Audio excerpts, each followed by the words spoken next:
देखो बेटे, आज आप सभी बच्चों को नई साल की 2026 की बहुत बहुत शुभकामनाएं बेटे। हैप्पी न्यू ईयर बेटे ऑल स्टूडेंट्स और उनके बेटे माता पिता भाई बहन सभी को बेटे अपनी तरफ से बेटे नए साल की बहुत बहुत शुभकामनाएं। जो बच्चे हम लोगों से सब जुड़े हुए हैं उनके लिए भी और बेटे पूरे भारत देशवासियों के लिए बेटे नए साल की बहुत बहुत शुभकामनाएं बेटे। और बेटे आज नई साल पर मैं एक चीज आप सबसे बोलूंगा बेटे, जो 2025 में आपने पढ़ाई में कमी छोड़ी है उसको भूलकर बेटे आगे बढ़ जाओ 2026। जो 2025 में आपने पढ़ाई में कमी छोड़ी है उस पर बिल्कुल भूल जाइए। आपने 2025 में कम पढ़े। अब 2026 में मैं आपको एक चीज बताता हूं, ये साल 2026 में कुछ आज बताना चाहता हूं। पढ़ाता तो आपको रोज ही हूं।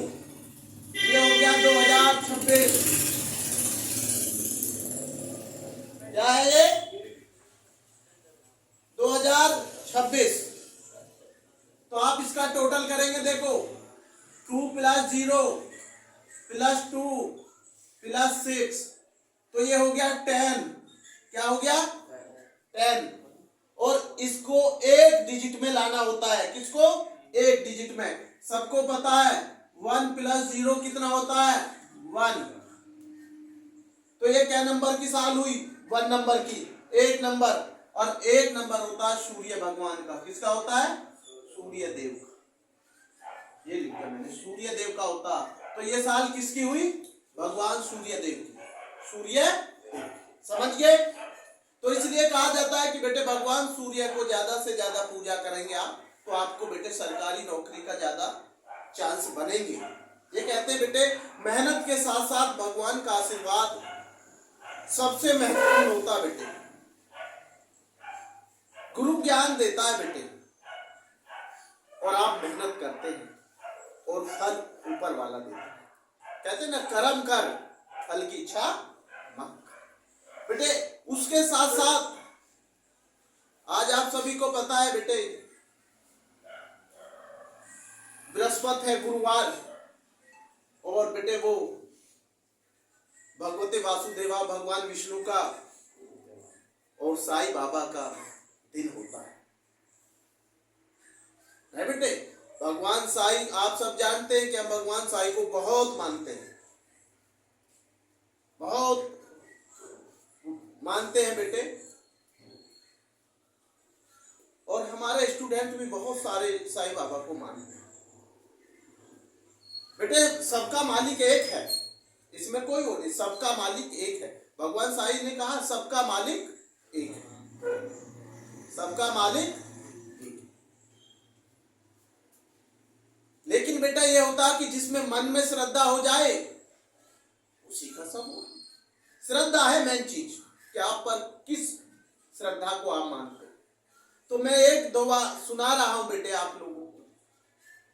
एक मेरे साथ साथ आप सब बोलेंगे ओम साईनाथाय नमः, ओम साईनाथाय नमः, ओम साईनाथाय नमः, ओम साईनाथाय नमः, ओम साईनाथाय नमः, ओम साईनाथाय नमः, ओम भगवते वासुदेवाय नमः, ओम भगवते वासुदेवाय नमः, ओम सूर्यदेवाय नमः, ओम सूर्यदेवाय नमः, ओम भगवते वासुदेवाय नमः, ओम भगवते वासुदेवाय नमः।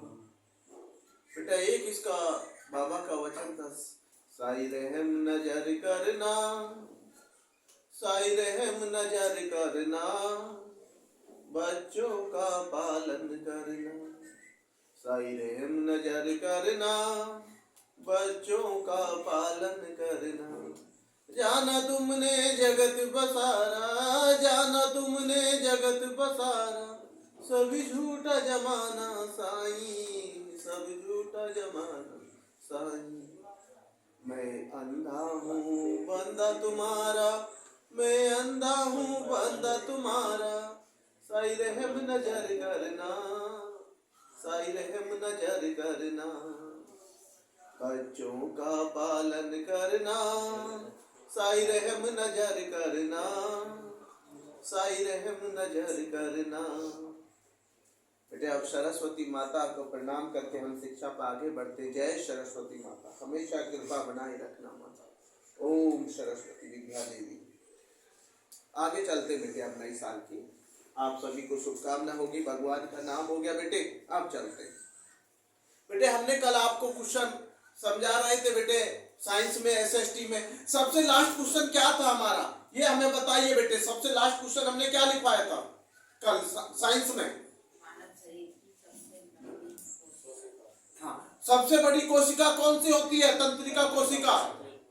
सबसे बड़ी कोशिका होती है तंत्रिका कोशिका।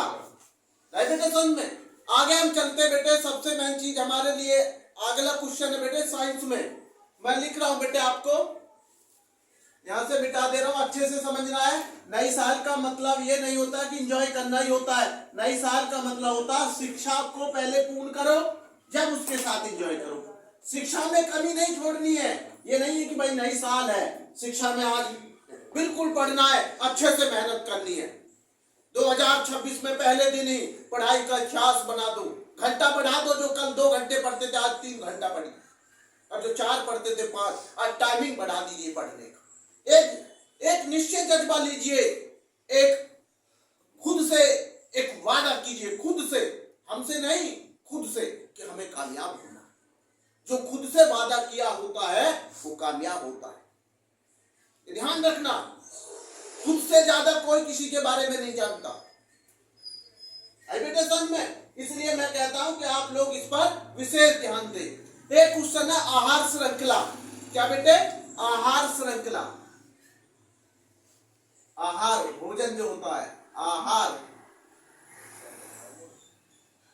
श्रृंखला, ये लिख रहा हूं बेटे, आहार श्रृंखला। क्या है बेटे? आहार श्रृंखला। आहार श्रृंखला में प्रथम जो होते हैं, आहार श्रृंखला में लिख सकते हैं जैसे आहार श्रृंखला में प्रथम, प्रथम का मतलब फर्स्ट, द्वितीय भी होता है, इसमें तृतीय भी होता है। प्रथम जो होते हैं बेटे पोषी स्तर, प्रथम पोषी, पोषी स्तर। आहार श्रृंखला में प्रथम पोषी स्तर बनाते हैं। पोषण जो हमारा पोषी स्तर, क्या बेटे? पोषी स्तर बनाते हैं। ये लिख दिया बेटे मैंने, बनाते हैं। आहार श्रृंखला में प्रथम पोषी स्तर बनाते हैं। क्या लिखा बेटे मैंने? आहार श्रृंखला में प्रथम पोषी स्तर बनाते हैं। बेटे मैं इसका आंसर दे रहा हूं आपको, बताइए। आहार का मतलब भोजन होता है बेटे, इसमें आएगा उत्पादक। क्या आएगा आंसर में? उत्पादक। ये लिख दिया मैंने, उत्पादक। अच्छे से समझ में आ रहा होगा, साफ राइटिंग में। इसका आंसर ये है बेटे, आहार श्रृंखला में प्रथम पोषी स्तर बनाते हैं उत्पादक। क्या बनाते? उत्पादक। सर उत्पादक क्या हो सकते हैं? जैसे, अच्छे से समझ लीजिए, मेरा अब समझाने का काम है। मैंने आंसर दे दिया जितना उसने पूछा था। जैसे बेटे पौधे, हरे हरे पौधे, शैवाल, ये सब बेटे उत्पादक ही आते नहीं बेटे समझ में। मैंने आपको बताया जैसे हरे पौधे, शैवाल, ये सब क्या है बेटे? उत्पादक। समझ में आ गया? अगला क्वेश्चन चलते हैं बेटे। देखता हूं यहाँ पे क्वेश्चन लिख जाएगा तो मैं लिखने की कोशिश करूंगा, नहीं उसको मिटा देंगे फिर। अगला क्वेश्चन है शीर्ष। शीर्ष का मतलब सबसे ऊपर, कहते हैं ना शीर्ष, ये बहुत शीर्ष पर है, उच्च स्तर। शीर्ष मांसाहारी, मांसाहारी जो मांस खाने वाला होता है उसे मांसाहारी कहते हैं, और जो मांस नहीं खाता उसको शाकाहारी कहते हैं। ये पता होनी चाहिए, मांसाहारी का मतलब जो मांस खाता है, और जो बेटे मांस नहीं खाता उसको शाकाहारी कहते हैं। नहीं समझ में? तो मैंने कहा शीर्ष मांसाहारी है या शीर्ष मांसाहारी कौन है, मैंने लिख दिया शीर्ष मांसाहारी है। मैं आपको ऑप्शन दे रहा हूं, लिख नहीं रहा हूं। मैंने कह दिया जैसे आपको बकरी नहीं खाती, मैंने कह दिया सांप नहीं बेटा समझ में, मैंने कह दिया हिरन और मैंने बोल दिया शेर, तो अब बेटे आंसर आएगा इसका शेर। ये है बेटा सबसे शीर्ष में जो बेटे मांसाहारी होता पूर्ण रूप से, ये लिखे भाई मैंने, ये पूर्ण रूप से मांसाहारी है, ज्यादा सोचने की आवश्यकता नहीं है। ऑप्शन में वो दे देता, हमें तो उनमें से पहचान करनी होती है और आपको पता होना चाहिए जो शीर्ष पे है वो बेटे शेर होता है। क्या होता है? शेर। सबसे ज्यादा मांसाहारी, ये मांस से ही बेटा अपना भोजन करता है ना बेटा समझ में, इसका मुख्य भोजन ही मांस होता है, इसलिए इसको मांसाहारी कहते हैं। क्लियर है बेटे? तो ये सबसे पहला मैंने क्वेश्चन आपको बताया, उत्पादक जो हमारी बेटे श्रृंखला का जो कोशिश स्तर का प्रथम वो तो आहार श्रृंखला का, वो मैंने क्या बताया? उत्पादक। उसमें मैंने बताए हरे पौधे और शैवाल। क्या बताया बेटे? हरे पौधे जैसे शैवाल, है ना बेटा। उसके बाद मैंने बताया आपको मांसाहारी, शीर्ष पर कौन सा जानवर है बेटे? शेर। नहीं बेटे समझ में? तो ये आपको अगला क्वेश्चन जो मैं ले रहा हूं बेटे, प्राकृतिक परितंत्र है। प्राकृतिक सभी जानते हैं प्राकृतिक क्या होती है, जो हमें कहते हैं ना प्राकृतिक आपदा थी जो हमारे बस में नहीं है, वो कहते हैं ना प्राकृतिक आपदा। एक वर्ड सुना होगा आपने, अभी मैंने क्वेश्चन नहीं लिख रहा हूं, समझ लीजिए। मैंने एक क्वेश्चन बोल जब प्राकृतिक आ गया तो मैंने कहा ना तो एसएसटी में कभी कभी पूछ लेता, दो प्राकृतिक आपदाओं के नाम बताओ, है ना। तो प्राकृतिक आपदा जानते हैं, जैसे भूकंप आना, वो आपके हाथ में नहीं है, नहीं आप नहीं रोक सकते जब भूकंप आएगा। जब देखते हैं आप बाढ़, भयंकर बारिश, तूफान, आंधी, वो आपके हाथ में नहीं है, वो प्राकृतिक की देन है। अरे तो फिर तो कोई आने नहीं देगा भाई, इस पर कंट्रोल नहीं हुआ किसी का भी। बाढ़, सूखा पड़ना, ये सब प्राकृतिक आपदाएं तो है। सुनामी लहर देखते नहीं कितना तहस नहस कर जाती है हर बार, कितने कितने जिलों, कितने कितने राज्य को। पंजाब में नहीं देखा आपने, आपके क्या किया पंजाब ने, बाढ़ ने आधे पंजाब को पूरा तहस नहस कर दिया था, देखा नहीं आपने? उत्तराखंड में क्या हुआ? ये सब प्राकृतिक आपदाएं तो हैं, इसमें इंसान कुछ नहीं कर सकता। तभी तो कहते हैं कि भगवान के कार्य में कोई दखल नहीं दे सकता, बेटा। तो मैंने कहा क्वेश्चन मेरा क्या था? प्राकृतिक परितंत्र है, परितंत्र। नहीं बेटे समझ में, मैंने तो क्वेश्चन ये था, पर मैंने जब क्वेश्चन आया तो मैंने आपको थोड़ा समझाने का प्रयास करा, क्योंकि क्वेश्चन आता तो मैं सारी चीजें को सोचता हूं। प्राकृतिक परितंत्र है, मैंने लिख दिया आपके लिए, पहला ऑप्शन दे दूं, मैंने लिख दिया वन। वन सभी जानते हैं, वनों का महत्व क्या है, वन क्या है, पेड़ पौधे सभी जानते हैं वन। दूसरा ऑप्शन मैंने दे दिया, मैंने आपको बेटा जल दे देता हूं, या दूसरा ऑप्शन दे रहा हूं मैं आपको गमले। गमले आप जानते हैं जो पेड़ पौधे लगे रहते हैं। तीसरा ऑप्शन मैंने खेत दे दिया, कृषि नहीं है खेत, अरे सभी जानते हैं वन, गमले, खेत। नहीं बेटा पहला ऑप्शन में क्या दिया मैंने? गमले। दूसरे में आपको दिया जल, और ये खेत, और एक वन। अब खेत लिख दिया मैंने, क्या रह गया मेरा बताइए? जल। जल लिख दूं? जल कहां? यहां लिख देता हूं चौथे नंबर पे जल। तो मेरा इसमें आंसर पता क्या आएगा? प्राकृतिक परितंत्र वन। क्या आएगा? वन। ये आंसर हो गया मेरा, प्राकृतिक परितंत्र है इनमें वन। समझ के? प्राकृतिक परितंत्र कौन सा होता? वन। क्योंकि बेटे इसमें जंगल, आप अच्छे से समझना, प्राकृतिक परिवर्तन जल नहीं, मैंने कहा जंगल। क्या होता? जंगल वन से जुड़ते, जितने जंगल वन। बेटे नदियां, अच्छे से समझना, प्राकृतिक परितंत्र में क्या हो सकते हैं आंसर में? और भी मैंने जंगल बोल दिया वन, नदियां भी हो सकती हैं, क्या हो सकती है? नदियां, क्योंकि ये सब प्रकृति की तो देन है। झीलें भी हो सकती हैं। क्या हो सकती है? झीलें, जानते हो झीलें, नदियां, नहीं बेटा समझ में? तो ये सब और भी ऑप्शन में अगर आपसे पूछ लिया जाए भाई प्राकृतिक परितंत्र कौन कौन से होते हैं तो आप नाम लिख सकते हैं, नहीं बेटा समझ में? जैसे समुद्र है, नदियां है, झील है, जंगल है, नहीं बेटा समझ में? लिख देंगे। रेगिस्तान है। आप समझिए प्राकृतिक परितंत्र का मतलब ये नहीं मैंने एक ऑप्शन दे दिया आपने, उसने कहा भाई प्राकृतिक तंत्रों के नाम बताइए, तो आप उसमें क्या क्या लिखेंगे? वन, रेगिस्तान, नदियां, समुद्र, समझ गए ना बेटे? तो ये झीलें, ये सब क्या है? प्राकृतिक परितंत्र है। क्लियर है? कोई भी क्वेश्चन आए तो उसके लिए तैयार रहना, ये नहीं कि एक विकल्प के लिए तैयार रहना है, नहीं। क्या क्वेश्चन हो गए बेटे हमारे? 3 क्वेश्चन हो गए। हमें आज बेटे साइंस के 5 क्वेश्चन करेंगे। सब्जेक्ट और भी बहुत सारी बेटे लेनी पड़ती हैं जिससे कि बच्चों को दिक्कत ना हो, पेपर की तैयारी होती चली जाए। आहार श्रृंखला में उत्पादक होते हैं, मैं लिख रहा हूं आहार श्रृंखला, आहार श्रृंखला में उत्पादक होते हैं, आहार श्रृंखला में, आहार श्रृंखला में उत्पादक होते हैं, उत्पादक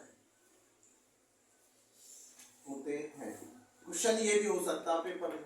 और जाके आपको पता सबसे पहले मैंने अभी क्वेश्चन लिया था आहार श्रृंखला का प्रपोजिट, तो उसमें मैंने उत्पादक नहीं लिखा था, तो अब क्या मैंने क्वेश्चन बदल दिया आहार श्रृंखला में उत्पादक होते हैं, तो इसमें आंसर लिख दूं हरे पौधे, अभी तो मैंने बताया था हरे पौधे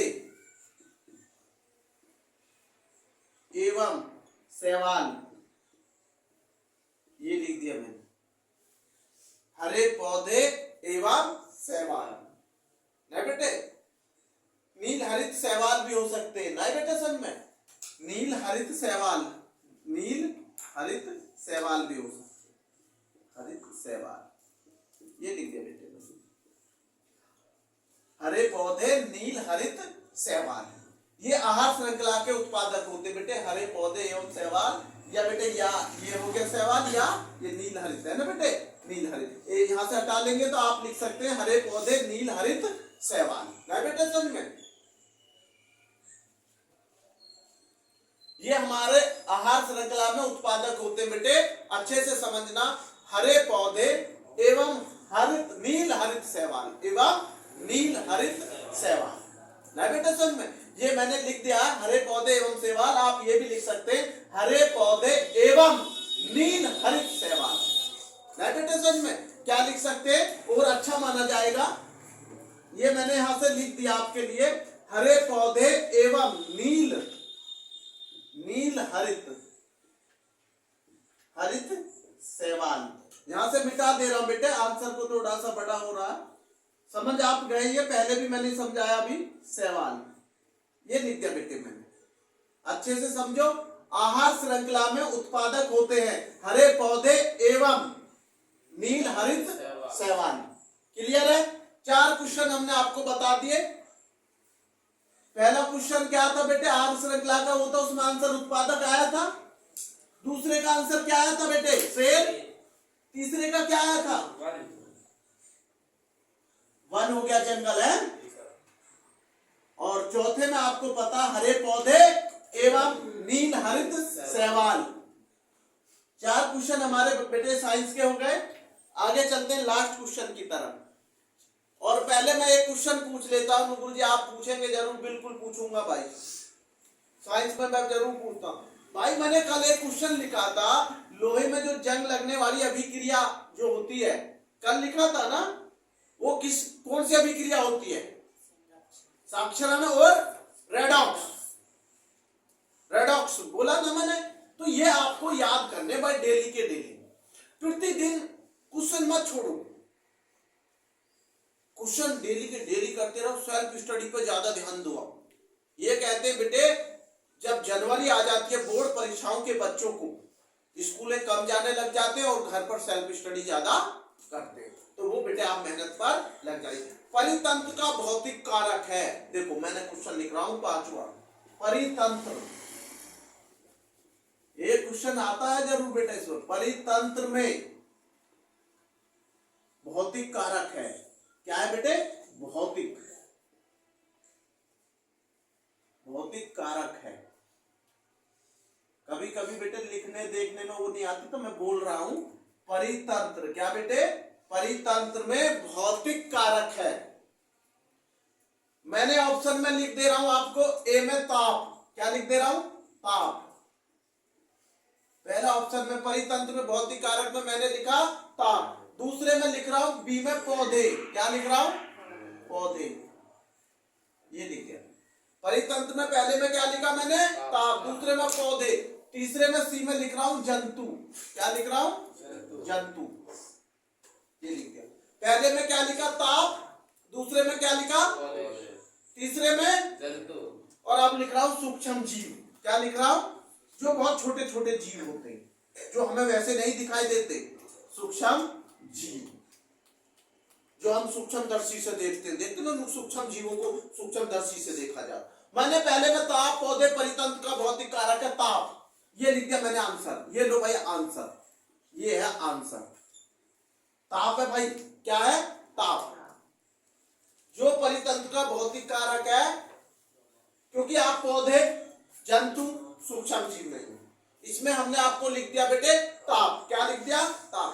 क्योंकि जो भौतिक कारक होते हैं बेटे, वो तापमान हो सकता है, जल हो सकता है, क्या हो सकता है? परितंत्र भौतिक कारक और भी कारक हो सकते हैं, जरूरी नहीं ऑप्शन में ताप आए। अरे आपको जल दे दिया, ये 3 चीज हुए तो जल पे करेंगे भाई। परितंत्र भौतिक कारक जल भी होता है, वायु भी होती है, जल, वायु, मिट्टी, ये सब बेटे प्रकाश, खनिज, नहीं बेटे समझ में? ये सब क्या होते हैं बेटे? परितंत्र के भौतिक कारक। मैंने कौन से बताए? जल, ताप, खनिज, वायु, नहीं बेटे समझ में? प्रकाश, मिट्टी, ये सब क्या है? परितंत्र के भौतिक कारक होते हैं। तो इसमें आंसर क्या हुआ? ये जो मैंने बताया इनमें से तीनों में से कोई सा दिखाई दे रहा है? नहीं, तो इसमें क्या है? ताप। Answer clear? मिटाता हूं बेटे। अब आगे चलते हैं बेटे क्वेश्चन पर। अब एसएसटी को लेते हैं बेटे, किसको?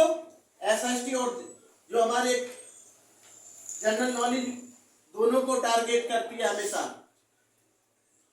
एसएसटी पर मजबूत, जिन बच्चों के एसएसटी बहुत मजबूत होती है वो जल्दी गवर्नमेंट कंपटीशन निकालने का प्रयास करते हैं।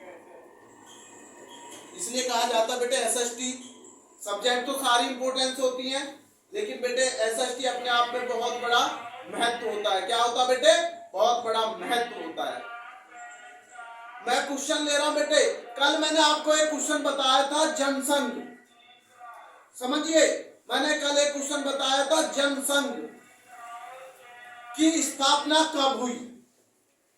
नहीं बेटे समझ में? तो आपने लिखा था 21 अक्टूबर 1945। 51 कब हुआ था बेटे? 51, 21 अक्टूबर 1951। 1951 में हुआ था ना 21 अक्टूबर। लेकिन मैं आज जो लिखवा रहा हूं उसी से रिलेटिव है मेरा क्वेश्चन। जनसंघ की स्थापना कहां हुई? जनसंघ, जनसंघ की स्थापना कहां हुई? भाई आपको मैंने कल डेट लिखवाई थी 21 अक्टूबर 1951, 1951। जनसंघ की स्थापना कब हुई? 1951। आज मैं लिखवा रहा हूं जनसंघ की स्थापना कहां हुई। ये भी तो पता होनी चाहिए आपको, स्थापना कहां हुई।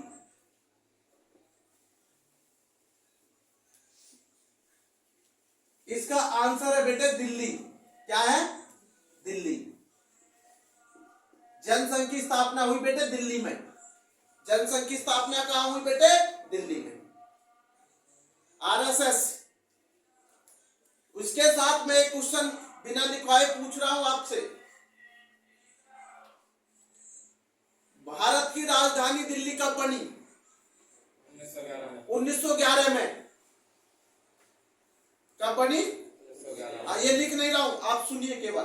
कुछ क्वेश्चन मैं सुनने के लिए देता हूं जो आप सुने और लिखें। भारत की जो दिल्ली बनी थी बेटे राजधानी, वो 1911 में 1911, पहले कोलकाता थी दिल्ली से पहले राजधानी भारत की। आई समझ में बेटे? आपको ये पता होनी चाहिए कि पहले हमारी दिल्ली से पहले राजधानी कोलकाता कलकत्ता थी। ठीक है बेटे? एक अगला क्वेश्चन स्टार्ट होता है मेरा। प्रयागराज का जो प्रयागराज अब शहर है उसका पहले नाम क्या था? इलाहाबाद। इस समय क्या है? प्रयागराज। तो प्रयागराज से पहले उस शहर का क्या नाम था? मेरा क्वेश्चन ये है। तो उसका नाम इलाहाबाद था। ये पता होना चाहिए क्योंकि प्रयागराज जल्द ही बनाया गया। ये पूछा जा सकता है यूपी बोर्ड में कि प्रयागराज से पहले प्रयागराज का क्या नाम था शहर? तो इलाहाबाद। जो हमारा हाई कोर्ट भी है वहां उत्तर प्रदेश का हाई कोर्ट कहां है? प्रयागराज में। पहले उसको कहा जाता था इलाहाबाद। मैंने एक क्वेश्चन आपको बताया था, हमारे देश में सुप्रीम कोर्ट कितने हैं? एक। पूरे देश का सुप्रीम कोर्ट सर्वोच्च न्यायालय एक होता है सुप्रीम कोर्ट।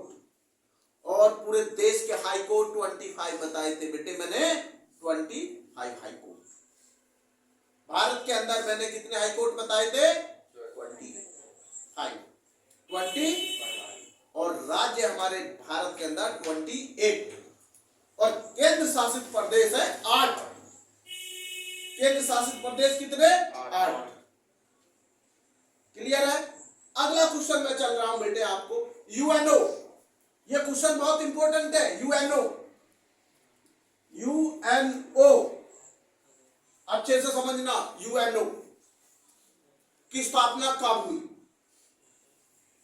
यूएनओ की स्थापना कब हुई? ले भाई ये लिख दिया, स्थापना कब हुई? स्थापना कब हुई? बहुत इंपॉर्टेंट क्वेश्चन है भाई। स्थापना कब हुई यूएनओ की? ये लिख दिया।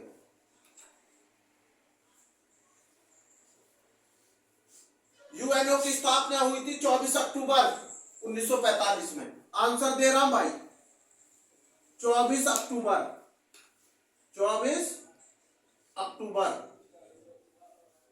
1945 1945 भाई। ये जब हुई थी बेटे, ये भाई ये लिख दिया भाई आंसर।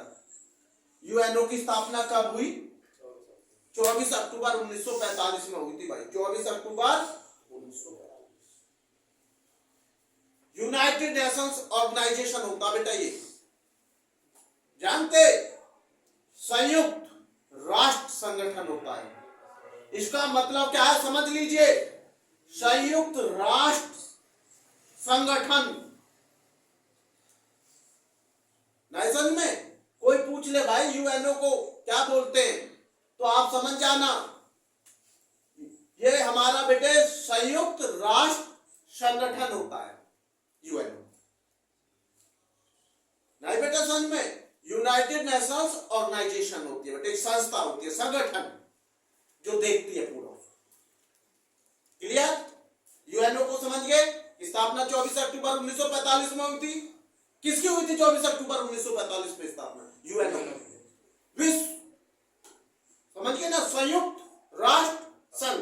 क्वेश्चन ये भी आ सकता है, जरूरी नहीं है यूएनओ अरे वो बदल के दे दे संयुक्त राष्ट्र संगठन, वो क्वेश्चन में दे सकता है। संयुक्त राष्ट्र संघ संगठन। संयुक्त राष्ट्र संगठन की स्थापना कब हुई? 24 अक्टूबर 1945। जरूरी नहीं है वो यूएनओ दे, बदल के दे सकता है, संयुक्त राष्ट्र संगठन दे सकता है। तो आप समझ जाना ये यूएनओ है। जैसे अगला क्वेश्चन मेरा विश्व स्वास्थ्य संगठन है। अगला क्वेश्चन क्या है मेरा? विश्व स्वास्थ्य संगठन, WHO, वर्ल्ड हेल्थ ऑर्गेनाइजेशन, विश्व स्वास्थ्य संगठन। तो मैं अगला क्वेश्चन पता क्या लिखने वाला हूं, जिस पर मैं अभी आपको बोल रहा था। WHO का मुख्यालय कहां है? मेरा क्वेश्चन आज ये है। WHO वर्ल्ड हेल्थ ऑर्गेनाइजेशन, विश्व स्वास्थ्य संगठन, विश्व स्वास्थ्य संगठन। आप समझ गए होंगे। अगर क्वेश्चन में ये आ जाए विश्व स्वास्थ्य संगठन का मुख्यालय कहां है तो आप तुरंत बताएंगे क्योंकि WHO होता है, क्या होता है वो, WHO। मैं लिख रहा हूं आपको WHO, WHO, ठीक है बेटे। इसको साफ कर देते हो, मिटा देता हूं अच्छे से, कभी दिखाई नहीं दे रहा। WHO,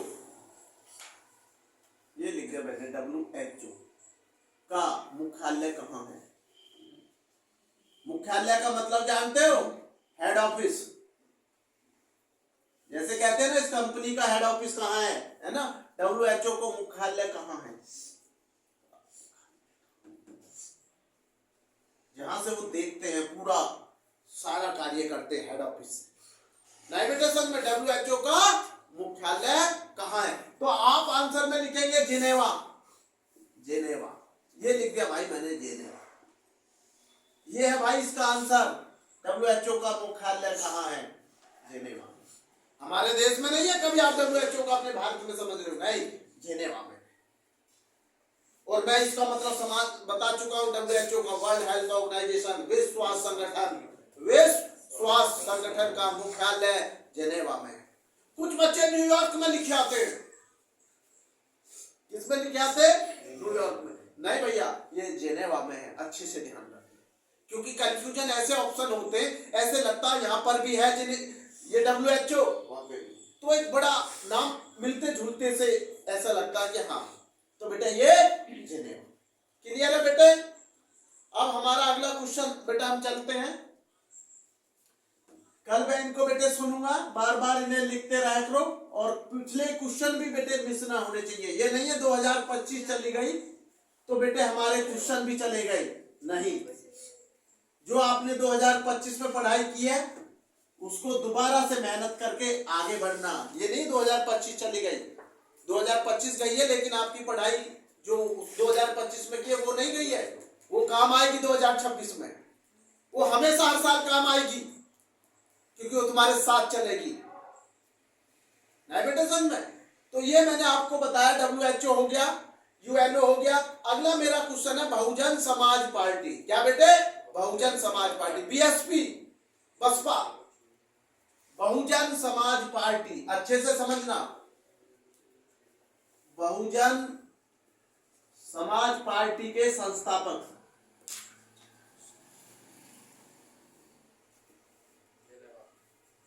पार्टी के संस्थापक कौन थे? संस्थापक कौन थे? ये क्वेश्चन लिखा बेटे मैंने, एक क्वेश्चन में 5 बार लिखूंगा, आप समझिए। बहुजन समाज पार्टी, बहुजन समाज पार्टी है, बहुजन समाज पार्टी है, पार्टी है, ठीक है बेटे? बहुजन समाज पार्टी है। 2 क्वेश्चन मैंने बना दिए, 2 क्वेश्चन ये ज्यादा इससे जुड़ जाते हैं। आंसर मैं दे रहा हूं बेटे। बहुजन समाज पार्टी के संस्थापक थे काशीराम, बहुत लोकप्रिय नेता थे काशीराम।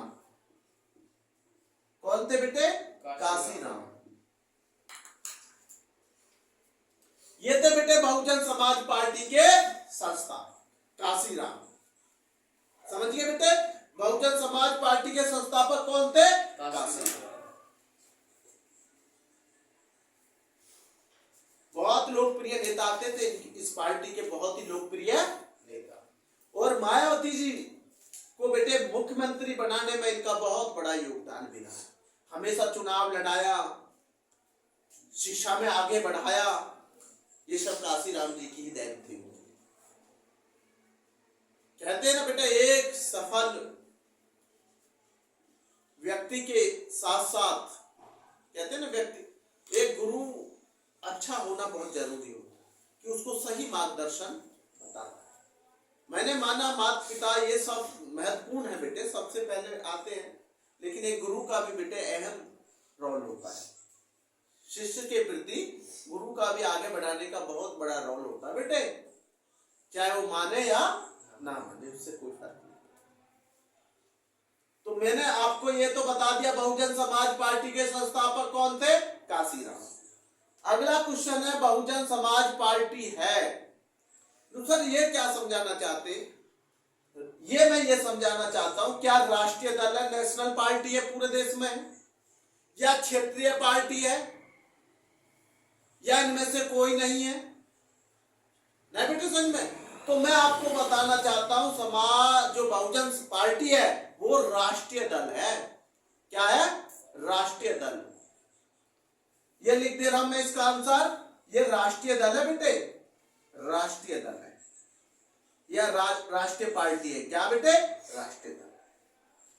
जो बहुजन समाज पार्टी है, जो इस बहुजन, बीएसपी भी बोल देते हैं इसे पेपर में शॉर्ट में, बीएसपी। कभी आप इसे सोचते रहे गुरुजी ने तो बहुजन समाज पार्टी बता दी तो बीएसपी कह रहे, अरे बीएसपी को बोलते हैं बहुजन समाज पार्टी को, बीएसपी शॉर्ट, बीएसपी बहुजन, एस समाज और पी का मतलब party, Bahujan Samaj party BSP के मुख्य संस्थापक कौन थे? जो काशीराम जी। और इस ये कौन सी पार्टी है? राष्ट्रीय दल है, क्षेत्रीय दल है, कौन सी? तो आप लिखेंगे राष्ट्रीय दल है। बिटा दूं बेटे? क्लियर है? आगे बढ़ते बेटे, मैंने एक क्वेश्चन पूछा था आपको, हमारे भारत में टोटल कितने जिले हैं? मैंने आपको आंसर दिया था एक वीडियो में 797। भारत में कुल कितने जिले हैं? 797। और जिसमें उत्तर प्रदेश में 7 में से 75 उत्तर प्रदेश के हैं भाई। सबसे ज्यादा जिले हमारे यूपी के अंदर हैं, और दूसरे नंबर पे हमारा एमपी आता, मध्य प्रदेश, और तीसरे पे आता राजस्थान, है ना बेटे? तो इसलिए कहते हैं कि तीनों का मिला के बड़े अच्छे खासे जिले बन जाते। ये कहा जा सकता है जिनमें 3 राज्यों में जिनका दबदबा रहता है जिस पार्टी का, उसका प्रधानमंत्री बन जाता। भाई आप सोच के देखिए, 75 मानते हो या नहीं? और 130 और 130 और 40, 171, 171 बैठ रहे हैं। नया भी समझ में भाई, 55 में से 25 वहां जोड़ दो, 100 हो गए। 75 में बचे कितने? वहां 30, 130 हो गए भाई, और 130 में 41 और जोड़ लीजिए, 171 नहीं हो गए भाई। 272 चाहिए बहुमत के लिए। अब उनमें से 171 तो ये 3 ही जिले लिए बैठे, जो राज्य हैं 3, उत्तर प्रदेश और तुम्हारा एमपी और राजस्थान, ये तीनों मिलाकर 171 जिले हैं। तो इसलिए कहते हैं बड़े राज्यों की बड़ी बात होती है, उनको चलाना इतना आसान भी नहीं होता। उसका जो मुखिया होता है, मुख्यमंत्री, वो बहुत मेहनत की जरूरत होती है भाई। कहते हैं ना जितना बड़ा कार्य होगा उतनी बड़ी मेहनत होती है। तो ये सब चीजें बेटे, आगे मैं चलता, बहुजन समाज पार्टी का हो गया। मेरा है बेटा अगला क्वेश्चन, प्रति व्यक्ति आय या प्रति व्यक्ति की आय। मैं लिख रहा हूं प्रति व्यक्ति की आय।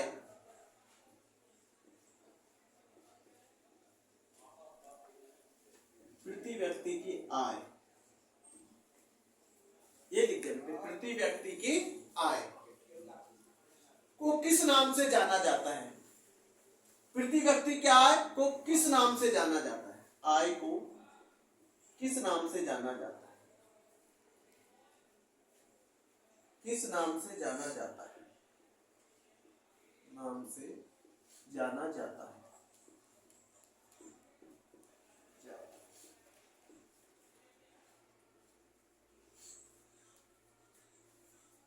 मैंने क्वेश्चन लिखा बेटे आपको, प्रति व्यक्ति आय को किस नाम से जाना जाता है? तो बेटे इसका आंसर आएगा औसत आय। क्या आएगा बेटे? औसत आय। कहते हैं ना एवरेज इनकम, औसत आय। औसत आय आएगा बेटे इसका। क्या आएगा? औसत आय। एवरेज इनकम क्या है? आप प्रति व्यक्ति आय का बहुत बेटे, औसत आय पे बहुत डिपेंड करता है देश के विकास में। व्यक्ति की जितनी आय बढ़ेगी उतना बेटे देश के विकास में बहुत बड़ी महत्वपूर्ण कदम होता है, नहीं बेटे सच में? तो इसलिए तो कहते हैं इनकम बढ़ेगी तो देश का, हमारा मजदूर, किसान, व्यापारी, छोटे वर्ग के, बड़े वर्ग के, सभी को बेटा फायदा होता है जब इनकम बढ़ती है। तो मैंने लिख दिया बेटे प्रति व्यक्ति आय को किस नाम से जाना जाता है बेटे? औसत आय के नाम से जाना। अगला क्वेश्चन है बेटे विकास का महत्वपूर्ण घटक। मैंने लिख दिया विकास का महत्वपूर्ण घटक। विकास का महत्वपूर्ण घटक, महत्वपूर्ण घटक। अभी मैं समझा रहा था वही बात आ गई। विकास का महत्वपूर्ण घटक है, ये मेरा क्वेश्चन हो गया बेटे।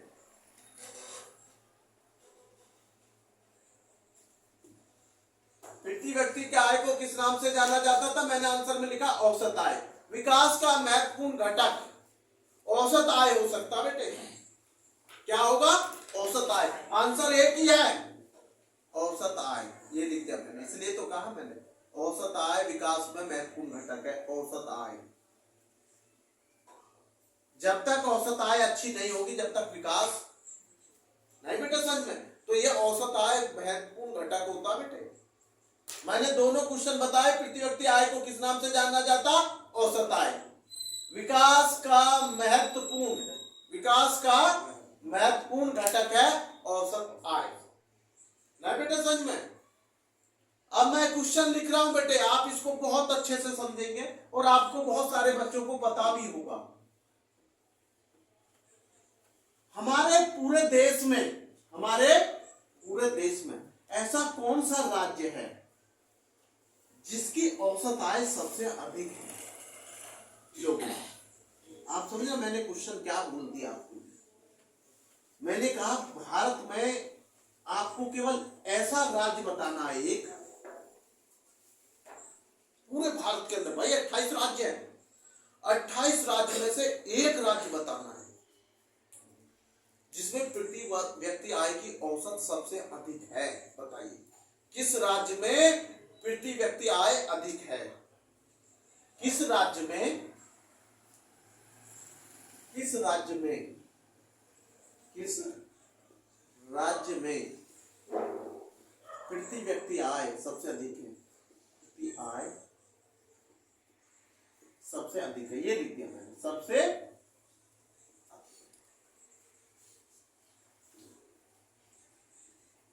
गुरु जी आपने ये तो लिख दिया, अब अगला क्वेश्चन ये भी लिखूंगा।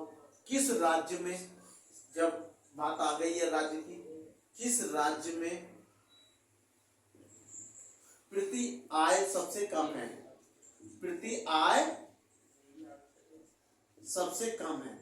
एक में अधिक पूछ रहा हूं, एक में सबसे कम है। कोई सा भी क्वेश्चन आ सकता भाई, सबसे कम है। ये मैंने लिख दिया बेटे दो क्वेश्चन। मैंने लिखा किस राज्य में प्रति आय सबसे कम है, और इससे पहले लिखा था किस राज्य में प्रति आय सबसे अधिक है। बेटे सबसे अधिक आय जो है वो गोवा में। क्या है बेटा आंसर इसका? गोवा। भैया आप सभी जानते हैं 2 जिले, और बेटे आय बहुत अच्छी है, स्रोत बहुत है साधन के। जैसे कुछ बच्चे हरियाणा लिख देते हैं, वो तो उनमें आएगा जैसे उत्तर प्रदेश, नहीं बेटे मध्य प्रदेश, नहीं में राजस्थान, हरियाणा ऑप्शन में दे रखे तो उनमें हरियाणा लिख देते हैं। उनमें किसकी ज्यादा बैठती है? हरियाणा। लेकिन अगर आपसे मैंने क्वेश्चन है किस राज्य में प्रति आय सबसे अधिक है, किस राज्य में प्रति आय सबसे अधिक है, वो है गोवा। और भैया किस राज्य में प्रति आय सबसे कम है? बेटे वो है हमारा बिहार राज्य। क्या है बेटे? बिहार।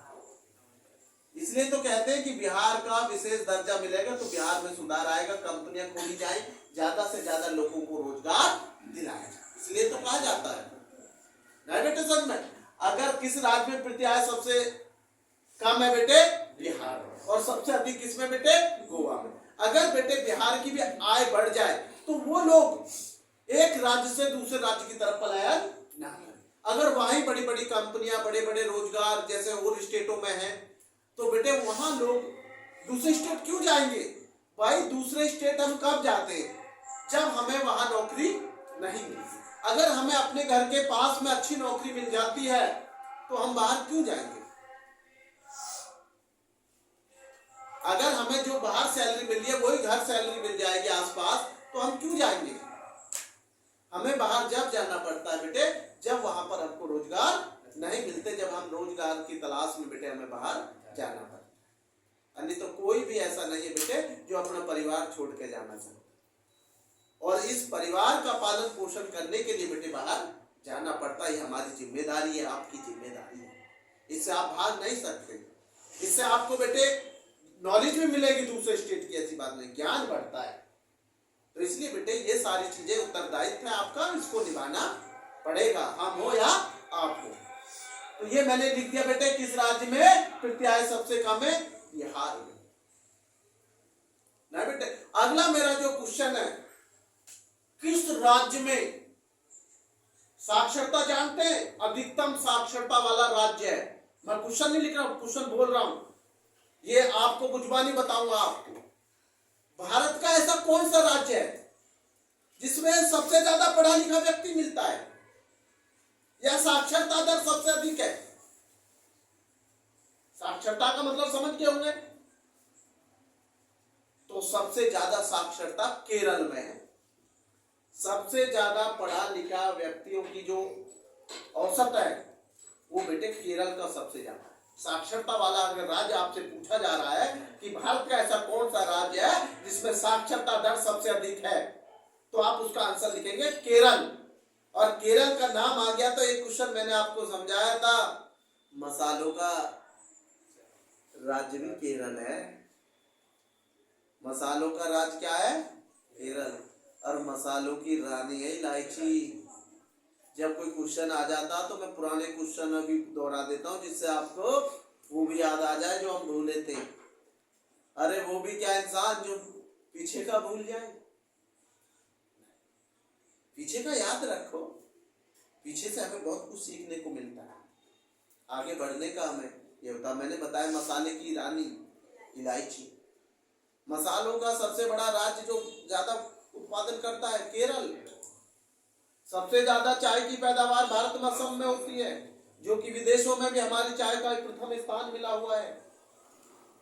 और गन्ना भी हमारे देश में कम पैदा नहीं होता, बहुत अच्छा पैदा होता। चीनी का कटोरा भारत को कहा जाता है, चीनी का कटोरा पूरा। नहीं बेटे समझ में? तो क्वेश्चन को पुराने भी याद रखा करो। ये नहीं है कि आपको पुराने नए आज के याद रह गए, कल के क्वेश्चन भूल गए। तो भैया कैसे पेपर में आप क्लियर करेंगे, कैसे क्रैक करेंगे पेपर को? गवर्नमेंट कंपटीशन आप देख रहे हैं, बहुत आसान नहीं है कोई चीज। कहने के लिए आप सोच लेते किसी बच्चे के मन में ये हो बहुत आसान है। अभी आप देखिए दिल्ली पुलिस का जो पेपर दे रहे हैं वहां भीड़ देखिए। जो दिल्ली पुलिस में बच्चे 26-27 पेपर चल रहे हैं जो, उसकी एक बार भीड़ नजर देखिए जहां सेंटर है। ऐसे लगेगा जैसे आप प्रयागराज में नहाने आ गए कुंभ के मेले में। हकीकत में ऐसे भीड़ दिखाई दे रही है जैसे आप कुंभ के मेले में आए हो। अब आप ये सोच लीजिए, एक नौकरी के औसत को आप देखें, मानो मैंने एग्जाम्पल दिया 5000 वैकेंसी है जैसे, और उसमें 50 लाख से ज्यादा बालक बैठ रहा मानो, तो यार एक नौकरी पर कितने बच्चों का औसत आएगा? ये तो देखो, सोचने की बात नहीं है। अरे 50 लाख में आप जो है 5000 का डिवाइड कर दीजिए, आपको पता चल जाएगी कितने बच्चों पर एक बच्चा लगेगा। 3 जीरो को 3 जीरो से उड़ा दो। अरे आपको ये लिख लिया, इकाई, ढाई, सैकड़ा, हजार, 10,000, लाख, 10 लाख है, ये मैंने लिख दिया। इकाई, ढाई, सैकड़ा, हजार, 10,000, लाख, 50 लाख हो गया। 3 जीरो उड़ा दूं, नीचे 5 है। 1000 पर कितना बालक लग रहा? 1000 स्टूडेंट बैठे तो एक बच्चा लगा। 5000 के आंकड़े से एग्जाम्पल पर बता रहा हूं मैं। तो भाई कुंभ का मेला नहीं हुआ? वहां भी 1000 जब भीड़ होती है तो कोई बिछड़ जाता, मिल जाता। तो इसलिए आपसे कहता हूं मेहनत ऐसे कीजिए जो 1000 में तुम्हारा स्थान ना हो, आपका स्थान प्रथम हो। 50 लाख बालक में आपकी मेरिट बनू फर्स्ट नंबर उस बच्चे का। आप वो लड़ाई मत लड़िए, आप वो लड़ाई लड़िए जो प्रथम आने का चांस, द्वितीय आने का चांस। ये नहीं कि मेरा नंबर आ जाएगा, आने के चक्कर में पता चला मैं आया नहीं। और जब आपको अपने अंदर कॉन्फिडेंस और अच्छा करके आएंगे तो आपका नंबर आएगा। क्यों नहीं आएगा? 100% आएगा जब आप अच्छा करके आएंगे। आप मेहनत कीजिए, बिल्कुल आएगा। और ये मत सोचिए, मैं पहले भी कहता आया हूं, कुछ लोगों का मानना होता है कि भाई शिक्षा से गरीब, आजकल तो अपराधी अमीर होते जा रहे हैं। भैया अपराध का पैसा अलग होता है और मेहनत का पैसा अलग। मेहनत से कमाए हुए 10 रुपए भी बहुत अच्छे लगते हैं और अपराध के कमाए हुए करोड़ रुपए भी वो मजा नहीं देते। मैं यही कहना चाहूंगा उस चीज के बारे में, ज्यादा नहीं कह सकता। मैं मानता हूं कि पैसा, धन दौलत आज के लिए बहुत जरूरी है, बहुत जरूरी है, क्योंकि लोग इज्जत सम्मान नहीं करते। लेकिन पैसे के चक्कर में अपराध या गलत तरीके से नहीं कमाना चाहिए, नहीं बेटे समझ में। तो ये हमारा सबसे मेन चीज है। अब मैं आता हूं बेटे आपको मैथ पर। किसमें बेटे? मैथ। मैथ में कल हमने आपको प्रोबेबिलिटी बता रहे थे बेटे। प्रोबेबिलिटी हमने आपको कल समझाया, हेड टेल के बारे में बताया, ताश जो हमारे पत्ते हैं वो पासे लूडो वाले हमने आपको बताए, सम विषम, ये सब क्लियर है। अब हम आपसे बस एक क्वेश्चन, इस पे ज्यादा नहीं लेंगे, थोड़ा आपको समझाने का प्रयास करेंगे। तो सर क्या बता रहे हैं आप हमको आज? हम आपको बता रहे हैं समांतर माध्य निकालना। क्या? समांतर माध्य। समांतर जो माध्य होता है आपका, क्या होता है बेटे? समांतर माध्य ज्ञात करो। या माध्य भी लिख सकता हूं भैया, क्या लिख सकता हूं? खाली माध्य भी, ये नहीं है कि नहीं बेटे समझ में, माध्य भी पूछ लेता हूं, जरूरी नहीं है समांतर लिखे, वो समांतर माध्य की जगह माध्य ज्ञात करो। या फाइंड द मीन, क्या लिख सकते? Find the mean. माध्य को क्या बोलते हैं? मीन। क्या बोलते हैं? मीन। नहीं बेटे, मैंने लिख दिया समांतर माध्य ज्ञात करो, मैंने संख्या लिख दी, आपको समझ लीजिए अच्छे से। गुरु जी क्या लिख रहे हो आप? समझिए। 50, 51, 52, 53, 54, 55, 56, 57, 58 और 59। इन संख्याओं का मुझे समांतर माध्य निकालना है। कितनी संख्या पहले गिन लो? 1 2 3 4 5 6 7 8 9 10। कितनी संख्या है? 10। इसमें देखिए सबसे कॉमन संख्या बार बार कौन सी आ रही? सब में 5। ये लिख दिया मैंने टोटल करते हुए 5। और मैंने आपको पहले भी बताया 0 1 2 3 4 5 6 7 8 9 का जब टोटल करते तो 45 आता। मैंने पहले भी बताया कि जब 0 + 1 + 2 + 3 + 4 + 5 + 6 + 7 + 8 + 9 करेंगे तो उसका कितना टोटल आता है? 45। ये लिख दिया मैंने 45। तो कैसे?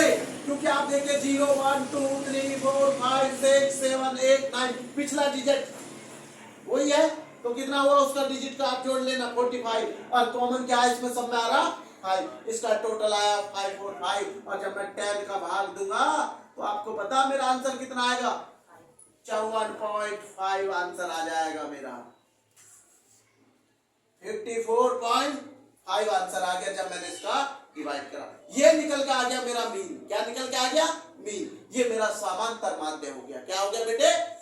निम्नलिखित संख्याओं से बेटे जब मैं निकालूंगा तो इन सबको ऐड कर दूंगा, जैसे आप लोग करते हैं 50 + 51 + 52 ऐसे करते हैं आप, है ना? 53 + 54 फिर जोड़ेंगे, 55 + 56 + 57 ऐसे करते हैं ना, + 58 + 59 जब पेपर में दिखाएंगे। और अपॉन 10 कितना दिखाएंगे? अपॉन 10 ऐसे तो लिखेंगे। और जब इनका टोटल आपको कितना मिल जाएगा बाबूजी? 545। क्या मिल जाएगा? 545 आप जोड़ेंगे।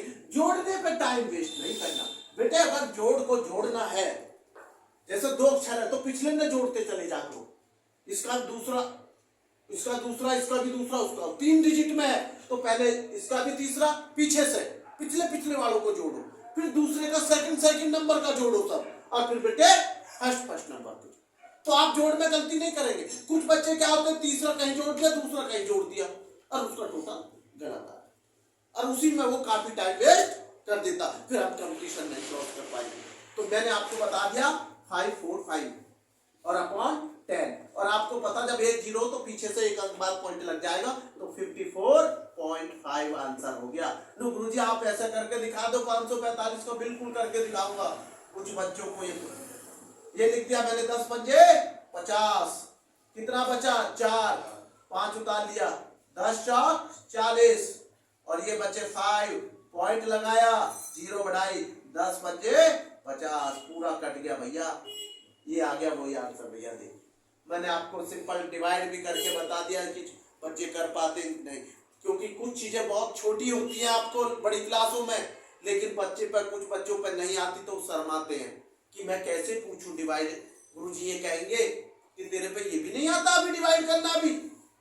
अरे नहीं, कोई बात नहीं, नहीं आता तो अब सीख लीजिए, क्या हुआ। अरे सीखने को ही तो आए हैं, सीखिए, उसमें अपने अपमान मत समझिए। अगर पढ़ाई में अपमान समझोगे तो बेटे आगे नहीं बढ़ोगे। अगर छोटे बच्चे का भी आपको कहीं ज्ञान मिल जाता तो उठाते चलना, ज्ञान बढ़ता जाएगा आपका, घटेगा नहीं आपका। अपना अपमान मत सोचो कि मेरा अपमान हो गया छोटे से बच्चे ने। अरे नहीं, आपको ज्ञान दिया उसने। अगर कोई ज्ञान में अपमान भी कर जाए तो क्या हुआ, कुछ देखे तो गया है, तभी तो अपमान किया है, लेकर तो नहीं गया। तो बेटे आज की पढ़ाई बेटे नई साल पर बेटा एक बार फिर आप सभी को बेटे अच्छे से बेटे अपना केयरफुल आप अच्छे से मनाएं। बेटे ज्यादा भीड़ भाड़ के इलाकों में ना जाएं, और बेटे इतना मैं जरूर कहूंगा कि बेटे आप सब लोग समझदार बच्चे हैं, बड़े बच्चे हैं, जो आपके लिए अच्छा हो वो कार्य करें। क्योंकि मौसम भी खराब है, उस परिस्थिति को देखते हुए आप नई साल मनाएं बेटे सच में। और इसी को बेटा मैं विराम देता हूँ अपने। जय